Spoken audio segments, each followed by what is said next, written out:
Welcome, ladies and gentlemen, to the BFNL Netball Show for another week. Fantastic to be joining you. Coming into the penultimate round of the 2014 Ballarat Football Netball League season. Sean Kelly's my name. Matt Wiltshire's with me, as always. Matty, good to have you in the chair again. Good to be back again, mate. Some very exciting games of netball to be followed for the next couple of weeks and into the finals. So There some exciting stuff coming up. Indeed, some big weeks coming up. Some big guests today as well. We spoke about it last week. We have got some huge names on the show today. We've got a former Australian captain coming on the show today, Ellen Darcy. We have got a player who has played 111 tests for England. She's played for the New South Wales Swifts. She's played netball all over the world. Her name is Sonia Mkoloma. She is an absolute star, and she'll be on the show today as well. In fact, off the top of the show, we're going to get to one of our interviews straight away. We're going to speak to former Australian captain Ellen Darcy, who we caught up with at Lamberis Netball Centre a couple of weeks ago. She was down for one of the Jeanieboy net fit classes, which was an absolute success, as we heard from Sarah Wall last week. So let's cross straight out to Lamberis Netball Centre and have a chat with former Australian captain Ellen Darcy. Here today with former Australian netball captain Ellen Darcy. Ellen, welcome to the Netball Show. Thanks for joining us. Thank you for having me here. Thank you, Sarah. Now, you're here in Ballarat, obviously, for one of the Jeanieboy net fit classes, the low impact class, the first of its kind in Victoria. Yes, Mari Walls organised a busload of us to come from Camperdown, and I would say we have enjoyed it immensely. It was excellent. That's fantastic. Obviously, country netball played a big part in your upbringing as well. Tell us a little bit about it when you were coming up through the country ranks. Yes, played most of my netball in Colac as a junior, as primary school and secondary school. Country championships were big then, Queen's birthday weekend. We went to Melbourne and I managed to go on 3 very successful Colac teams back there. So, yes, that was always important, but You couldn't get a game for the Colac team later on, though, and you ended up playing for Geelong, and it was from there that you were noticed and made your way into state and national teams. That's right. Netball was always played Saturday afternoon when I was in Colac. Then it all went into stadiums, indoors in showgrounds and whatnot, and you had to travel back. And I was at the stage of Geelong Teachers College. So, and I couldn't travel back to Colac to play netball. Of course.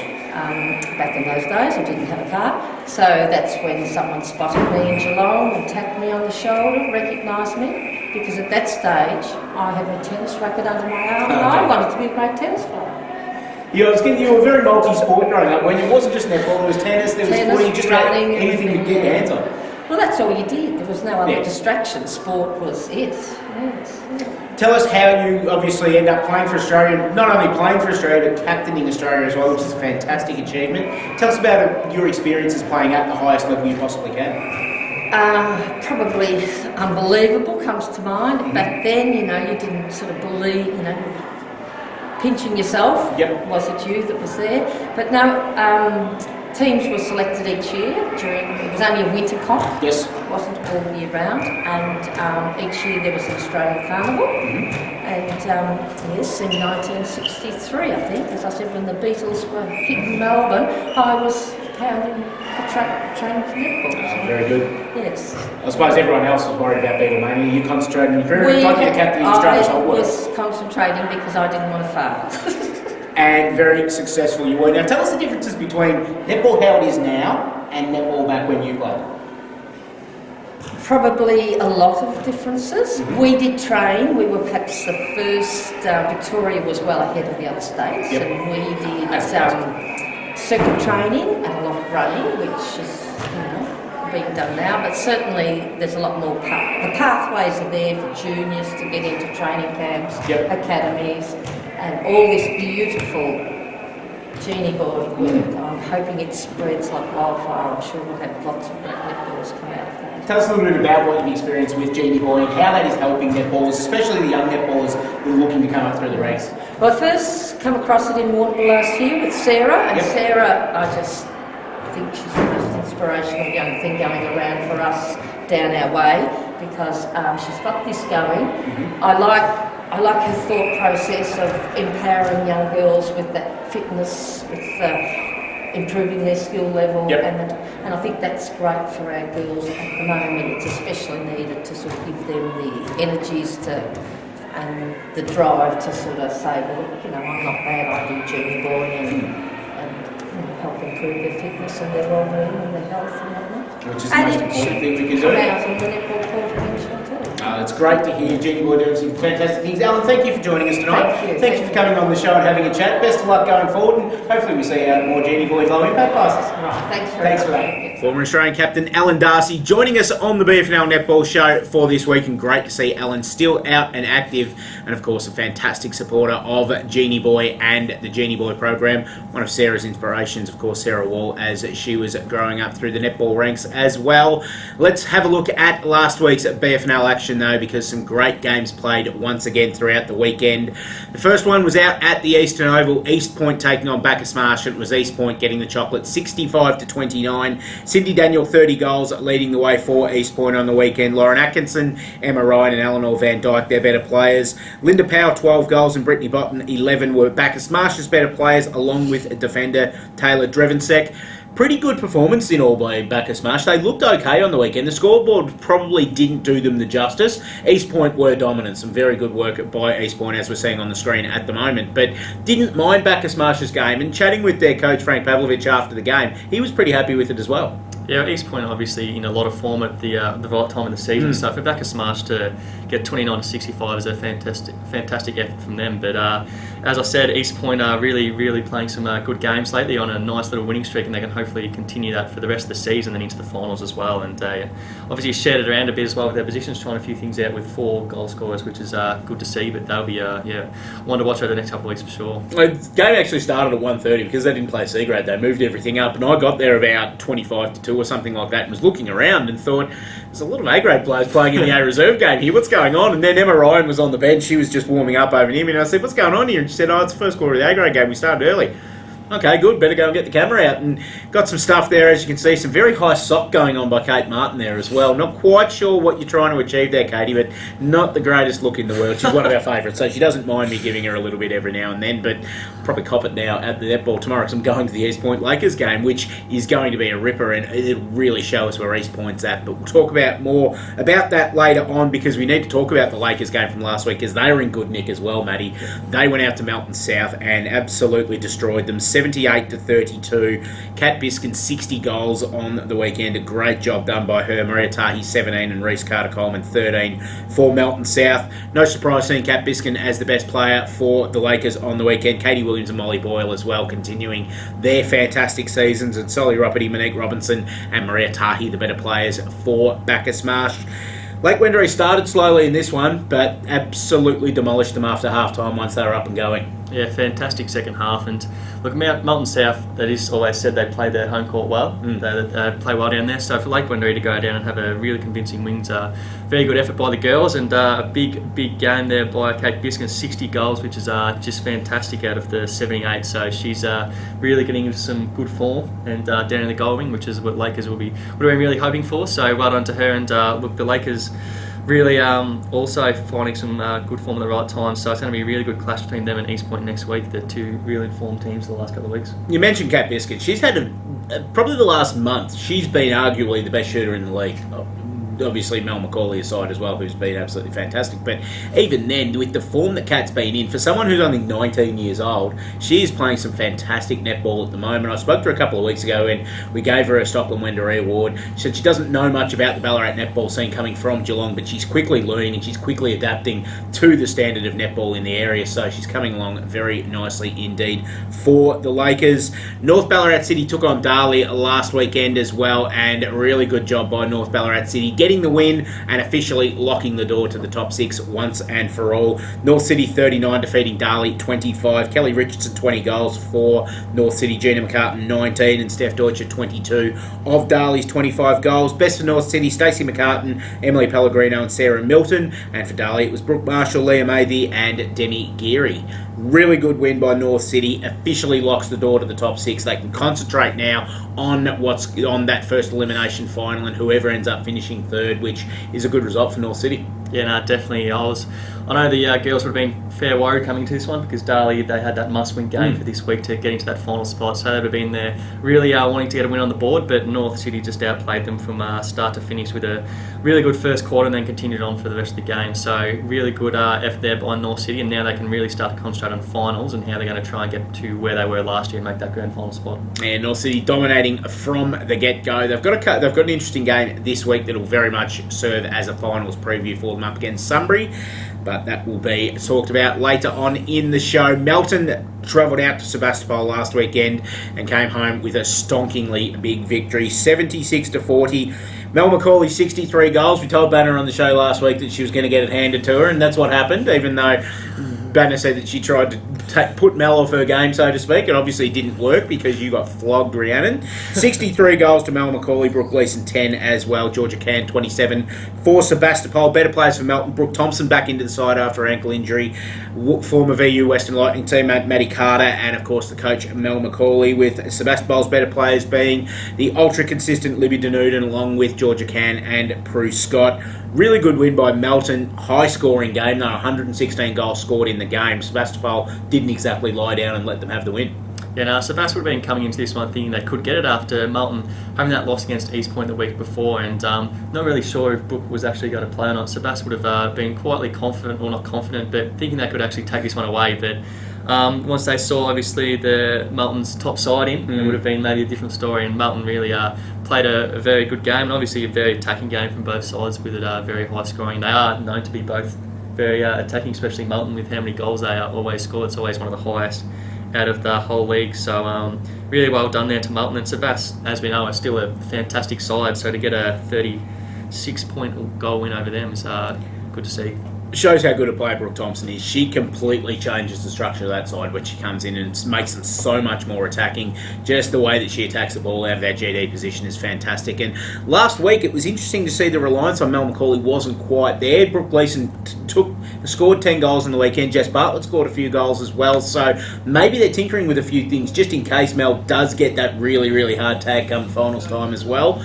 Just in case she's not there as well. They've got some plan Bs to work on as well. So good stuff by Melton on the weekend going along that way. We'll have a quick look at the ladder this week. We can see Sunbury still sitting on top, and that's where they're going to finish. They're a game and a half clear. So unless they lose both of their games, which I can't see happening, they are going to finish well and truly on top of the ladder.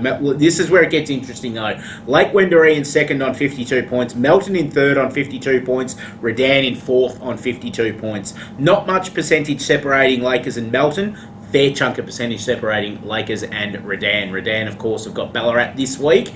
And then they've got Melton in the last round. Melton this week play Bacchus Marsh. Probably going to be between those two for second spot. Depends. Lakers beat East Point this week. They're still in the hunt. They go into a last round against Sunbury. Huge. It's going to be interesting to see how that works. Obviously, second, third, and fourth all up for grabs, and distinct advantages or disadvantages in finishing in every one of those spots. East Point in fifth. It's likely where they're going to stay. In fact, it is where they're going to stay because they could go up to fourth, but they're not going to get into the top three given the fact, or they won't get. Yeah, they won't get the top three because Redan and Melton will probably win this week and then play each other in the last game. North Ballarat City half a game back in sixth spot as well. And then Darley, Sebast, Melton South, Bacchus Marsh and Ballarat. Stockland Wendouree player of the week this week, Matty. There's only 2 more left for the season. In fact, 3 more left for the season because we've got 2 more games to go. I'm jumping ahead of myself a little bit. Brooke Marshall from Darley has been fantastic for probably the last month, playing in a defensive post for Darley, and was really been the linchpin of that defensive end for them at GK. She's been fantastic. She gets rewarded last week for not just being the best player on court for Darley last week, but probably for her last month of netball as well, and she wins the Stockland Wendouree Player of the Week for round 16. Well done to you, Brooke. A $25 Stockland Wendouree voucher coming your way very, very shortly. Fantastic work for your achievements. Time for interview number 2 today, mate. Another fantastic Time one. to bring the big guns in. We have a player who has played 111 test matches with the England side. She has played netball with the New South Wales Swifts last year. She has played netball throughout New Zealand's domestic competition as well. She is an absolutely fantastic player. Her name is Sonia Mkoloma. She was in Ballarat last week with Sarah Wall to help run a Jeanieboy NetFit class, and she is coming up right now to chat to us on the Ballarat Football Netball League Netball Show. Welcome back to the BFNL Netball Show, and we've got netball royalty joining us today, England international player Sonia Mkoloma. Sonia, thanks for joining us. Oh, that's okay, it's my honour. Now, you're here today obviously with Jeanieboy, running the NetFit classes down here in Ballarat. How have they been? They've been good. We started off our tour in Camperdown, and so many girls got involved and stuff, and then we've come up to Ballarat today and we did 3 classes, and one of them's been low impact, which was just up my alley, and I was loving it, So it's been good, it's been really successful. You've come to Ballarat on a good day. It's been snowing late last week, so you've come on the right day. It's actually warm today with you. I've got so many layers on, and I've got like a couple of jumpers in the back there, and everyone was talking about how cold Ballarat was, and I was just like, it is freezing. So listening to the snow, I was like, okay, at least it could have been worse, It did snow here on Friday for the first time. It was the coldest day. They knew I was coming. You're coming at the good time anyway.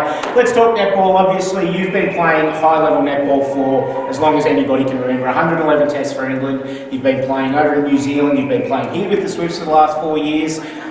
Just done everything in netball so far anyway.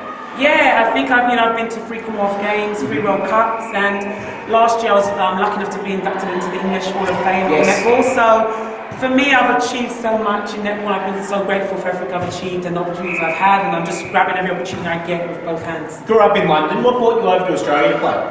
Definitely the ANZ Championship started 7 years ago, and I came out to Wellington originally, so I played for the Central Post back then, and then went over to Christchurch and Tactics, and then got the call up for Sydney and the New South Wales Swifts. And ever since then I've loved Sydney. I've been in Sydney for 5 years now and 5 seasons, and I just love it. And I love the girls. I love the culture out there and everything like that. So we'll see how it goes. You still played a lot of years, obviously, for England international level, though. What are the highlights of your international career?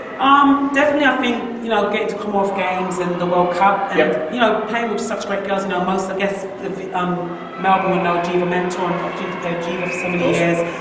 And great friendship and lovely girls. So for me, it's all the good people I've got to meet and friends I've made. And now in the ANZ Championship, the Diamonds, the girls that play for Diamonds play for Swifts, and I've got to meet most of the Silver Ferns girls, and we've got all these great friendships. So I think that's definitely the highlight of my career.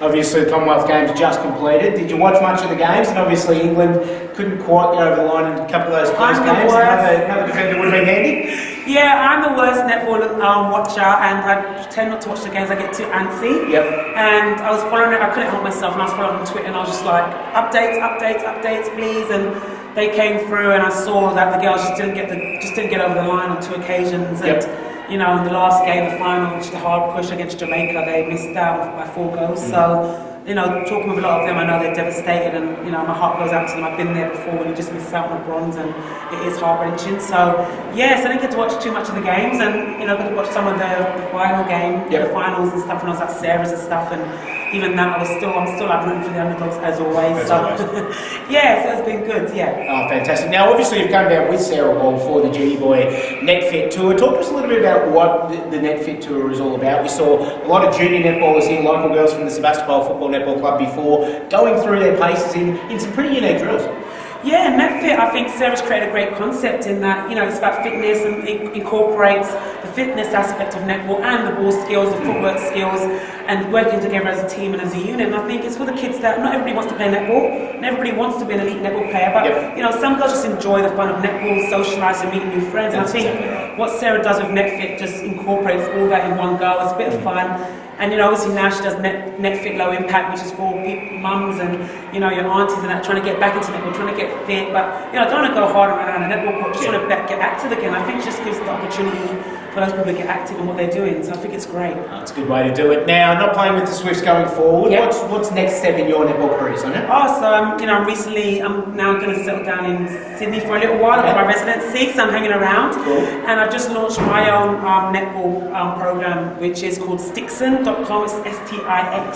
So it's on the screen at the moment. So you can look it up on the internet and Google me and see what I'm doing. And it's a lot of netball coaching, a lot of empowerment program for girls. So, same idea, incorporate netball with life skills. And like I said, netball's a way, I think, for a lot of girls and teenagers growing up to get fit, meet new people, have fun. And also, there's so many skills that we can incorporate in our life going forward. So I think it's about nutrition, all that stuff. So a bit of fun, a bit of me in it. And, I've got the opportunity to be out in Sydney and to do that with the Sydney schools and the association. So yeah, that's me. Oh, fantastic. Well, best of luck with it. Thank you. Obviously a fantastic time coming up for you. Very exciting time, and thanks for joining us on the Netball Show today. Oh, thanks for having me. Sonia Mkoloma, former Swift, former England international now, moving on to bigger and better things in netball. Thanks for joining us today, Sonia. Thanks a lot. Sonia Mkoloma, New South Wales Swifts player and England international. Fantastic to have a player of her netball pedigree join us on the BFNL Netball Show, and it took me a little bit of a while to get used to that accent to start with, because of course it's almost a very hybrid English-Australian accent that she's got going there, but in the end it worked out very nicely, and great to have Sonia joining us. Yeah, no, we've had some fantastic guests over the last couple of weeks, so big pressure on for next week. There is what's indeed. going to happen, but I don't think we can really step it up anymore from that. An Australian captain and obviously 111 games, test games for England as well. So it's two very good interviews there, and we'll go for next week. We'll find a way to step it up. Don't you worry about that, mate. Let's talk about round 17's games, because there's some absolute crackers coming up once again this week. Bacchus Marsh taking on Melton might not exactly fit the broadcast of a blockbuster, but last time these two teams played, Melton dropped 104 goals on Bacchus Marsh. So all eyes will be to see if there's been some improvement in Bacchus Marsh since those days, which I think there has. But having said that, Melton will really want to get their percentage up, so that if it does come down to a tie between them and Lake Wendouree on points at the end of the season, that they can push into the second spot on the ladder. Yeah, I think Melton will be treating this game as a blockbuster. That we want to play their top side for the four quarters. I don't need to be trying to rotate them through, just so they can get that percentage, because it is so important with the ladder at the moment to try and get up into that second position, that they really have a good win on the weekend. So I think Melton will have a win by a fair bit in this one. Yeah, Melton in a percentage booster for mine as well. Match of the round for mine this week is taking place out at the Eastern Oval tomorrow. East Point taking on Lake Wendouree. This is going to be an absolute ripper between two teams that don't particularly care for each other, to tell you the truth. There may be a little bit in this one, and East Point very confident at the moment because they are playing some fantastic netball, but so are the Lakers. So it's going to be interesting to see this game and how it goes. Obviously, we know Kat Biskin in fantastic form for Lake Wendouree in the goaling arc, and at the other end, Cindy Daniels been in good nick for the East Point as well. I'm just trying to think about what I'm saying here. The mouth's going before the brain is, which is never a good sign at all, but really interesting matchups all throughout this one. Centre court, Lauren Atkinson taking on Cara Hart. Katie Williams is going to be very interesting to see. Emma Burton in defence, does she go to Cindy Daniel? Does she try to take the more mobile Lauren Dew and take her out of the game a little bit? Does Emma Ryan play in goals, or does she go down and try and jump all over the top of Kat Biskin? Some really good matchups, and it's going to be interesting to see which way both teams approach this, knowing that there's a chance that they could come up against each other. If Lakers lose this, they'd probably end up playing East Point in the first final. You're definitely right about this one being the game of the round. It's a big game for both teams, and they're both obviously in very good form. East Point knocking off some big scalps in the last couple of weeks, and I think they're going to do it again this week. I know that Romsey doesn't like me tipping Lakers, so I'm going to tip against Lakers just for you, Romsey, and go with East Point in a very, very tight one. Yeah, it's going to be a great game of netball, and it's going to be interesting to see which way it goes in the end. Melton South taking on Darley this week. This is a very interesting game as well, because we know that neither team's going to play in the finals. It's Melton South's last game for the year, so it's pretty much their grand final, whereas Darley want to keep winning because they'll want to finish in that 7th spot at the end of the year and say, well, basically, look, we're the best team outside of the finals, and use that as a bit of a recruiting tool going in. So they need to win this week for that to happen. Sebastopol have got the bye, they've got the 4 points, then they've got Ballarat the next week, so it's highly likely that Sebastopol will get 8 points out of their last 2 games. So to keep in that 7th spot, Darley really need to win, and I just think that with the form they've showed in recent weeks, that they'll probably start as favourites tomorrow, even away from home. Yeah, no, big game for both sides, sort of the bottom, sort of the top of the bottom teams, you could say, as well as best of the rest. The best of the rest. So a bit of, you could say, as you said, a bit of pride on the lines for looking, and also looking into next year, so they can sort of see that, oh yeah, we do have, if we do improve that a little bit more, maybe we can get in that top 6 next year. So a big game for both sides, but I think I'm going to go with, just same with you, mate, Darley. So Darley by about 5 goals in this one. Yeah, I reckon Darley by a bit, probably 10 goals in the end in this one. Redan taking on Ballarat. at the City Oval tomorrow, and Redan will start huge favourites in this one. They need a percentage boost if they want to really get themselves in the frame for that top 2 finish, which of course it's going to be pretty easy for Redan. They've probably got them and Melton have got the easiest equation with as it looks for top 2. They win this week comfortably. They beat the opposition next week and they finish in second spot. So I know that's what Kate McMahon's looking for. She's gone on the record as saying she is going hell for leather to finish in second spot. I can tell you that right now because she told me during the week. They want second. They don't necessarily want third. And obviously, as everybody knows, there's an implied benefit in finishing third in that you win from finishing third in the first week of the finals. You then get a double chance after that and 2 cracks into the grand final. Problem with that is you come up against North Ballarat City in the first week of the finals. North Ballarat City beat you. You're on the frothies at the Western Oval on Sunday afternoon, which is no good for anybody at all. In fact, it'll be Monday afternoon. We'll talk about final structure next week, but the game will probably be on a Sunday. So if that's the case, Redan will be really looking to boost their percentage against a Ballarat side that will go whistle to whistle, no doubt. Yeah, no, definitely. It's similar to a Melton and Bacchus Marsh game with Redan wanting to get that percentage on the board for their ladder. And I was at the late game last time Ballarat and Redan played, and Redan did make a few changes in that sort of second half, and Ballarat really played well in that second half and sort of kept it even. So I don't think they'll be doing that this second quarter from memory. Exactly. So I don't think they'll be doing that this time, and Kate will be definitely making the girls make sure they're all on song and treating it as they're playing a Sunbury or something like that, so they can get that percentage boost. Because as we all know, she wants to finish in second, so she'll be really trying to get that, and I think they will win very comfortably by, I'm going to tip, 47 goals. 47 goals. Very precise of you today, Matthew. I like it a lot.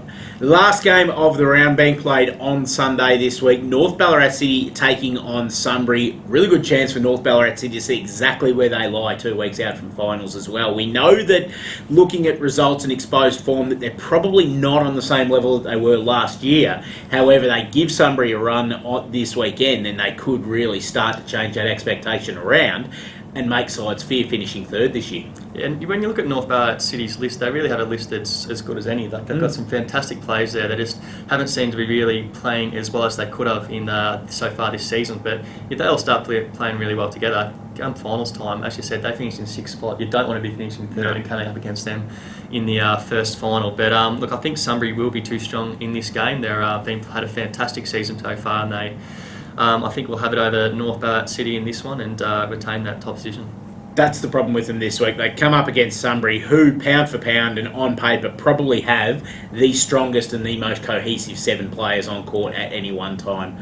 Interesting to see if Sophie Gunn comes back. I think BFNL duties are over, so she won't be far away from coming back into the Sunbury side. And of course, that gives them such a different look going into the finals. And look, I think Sunbury are going to win this pretty easily, set themselves up for a big game against Lake Wendouree next weekend, and really start to set themselves for finals. It's a really good 2-week lead up for Sunbury because they've got North Ballarat City who will play finals. They've got Lake Wendouree next week who will play finals as well. So Kim can really start testing them in finals-like atmosphere right now. So that when they hit the finals, they've already had those couple of weeks of grounding. They'll go into that qualifying final on the Saturday at the Eastern Oval, and they will be primed and ready to go. Yeah, no, it's a good couple of weeks leading into finals, which is what they'll want. So look out. Very quickly before we go, let's talk Ballarat Sovereigns very quickly, Matthew. Trials coming up for the 2015 inaugural Ballarat Sovereigns side. Tell us a little bit about that, please. Yep, so our first trial for Sovereigns, which is for 19s Division 1 and Championship, will be on the 14th of September down at the Ballarat Netball Centre from 1 till 4 o'clock. So if you're after an application form, send in an email to admin@sovereigns.com.au. All on the screen. And we'll get a application form out for the selection trial. So there's 3 trial dates. So the 14th, the 21st and the 28th. They are sort of during the finals times, but it's when they really needed to happen. And obviously on Sundays, if you can get down to them, that'd be fantastic. So make sure you send through an email to the admin at Sovereigns and get yourself an application form, because it's very exciting that we've got the team back in Ballarat for Ballarat in the community. So hopefully we can get a really good support from all of the players out there and really start hopefully winning a few games this next season, 2015. What about coaches? Obviously still on the prowl for coaches for all 3 teams. If anybody out there thinks that they want to coach at VNL level or test themselves at that higher level next year, how do they go about doing that? Yep, so same thing, send through a email to admin@sovereigns.com.au, and or even we're launching the website early next week, and also a Facebook and thing later on today. So Yes. check the BFL Facebook as well, and you'll be able to see the actual advert for their coaching position, so you can get Once more you give of it to me to put on the BFL site. So you get a bit more information from there as well, and apply. So the 19 and under, Division 1 and Championship coaching positions are all open. So obviously we'd love any applications for any of them, and you'll definitely be taken into consideration. So exciting future hopefully for the Sovereigns. Very much so. Exciting future coming up for the Ballarat Football Netball League, especially in the immediate future as we come towards finals. Thanks for joining us once again this week and sharing your infinite knowledge with us, mate. Pleasure, mate, as always. And it's a pleasure having you join us once again on the BFNL Netball Show. We'll be back next week as we roll into the business end of the season. We'll see you then.